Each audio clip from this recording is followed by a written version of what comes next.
A new book citing one of Hillary Clinton's top legal advisors alleges that President Obama called her up and tried her to spin that Benghazi happened because of that video. But is Hillary sending out aides to clear her record for 2016 and not perhaps tell the story? Ken Timmerman is the author of Dark Forces, The Truth About What Happened in Benghazi. He joins us with this morning with his take. Good morning to you, Ken.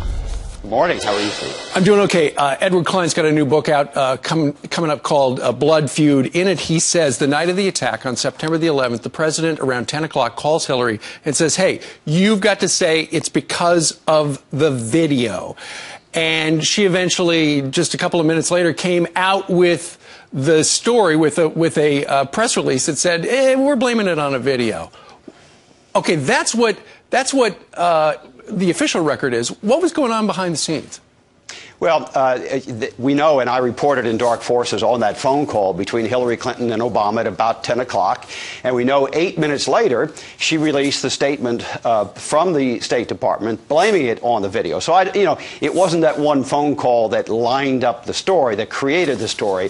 I think that's where they agreed on the story between the two of them. It's something that had been going on for a couple of days. The U.S. Embassy in Cairo had been tweeting about this video. And there are many people who believe that that's actually what got the attention of some of the clerics in Cairo. Right. But remember this, nobody in Benghazi had ever seen it and had absolutely zero to do with what happened in Benghazi. According to the story in Klein's book, what happened was the president called at 10 o'clock, and then Hillary wound up calling her husband, the president, former president, and they had this conversation. Here's an excerpt.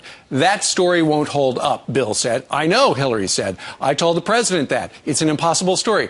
Bill said, I can't believe the president is claiming it wasn't terrorism. Then again, maybe I can. It looks like Obama isn't going to allow anyone to say that terrorism has occurred on his watch. So even though, and at one point, according to the book, she thought about resigning, but then she decided, well, if I run for president, Democrats are going to be steamed if I resign, and I hurt Obama on his reelection.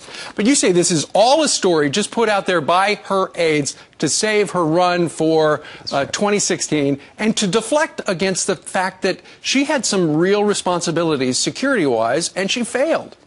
Absolutely. Look, Benghazi is the albatross around Hillary Clinton's neck. She's desperately trying to get it off of her. She knows that she refused to authorize the use of force to go to Benghazi. It was her responsibility. It was her call. The stand-down orders came from Hillary.